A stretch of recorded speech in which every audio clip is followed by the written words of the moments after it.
Zakao isetra sy amakifaky sao fiainan'izao atoka ianao no mitantana ny tiako ho sambatra toko ny tokantranoko ny fahoriana ho sany afaliana utsiniko vera tuanambara ny fikasako anao mba ho anjara izany no faniriko tsy ho afakantaiko ny endrikao mamiko eny tiako no miaraka amiko.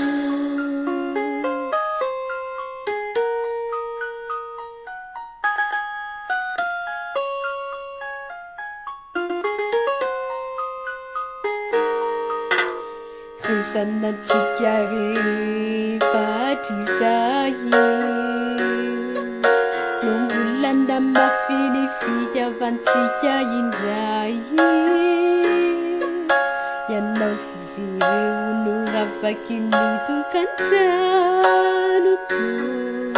ho saripakoliko ho filalavako anafaka toko ny sorisoriko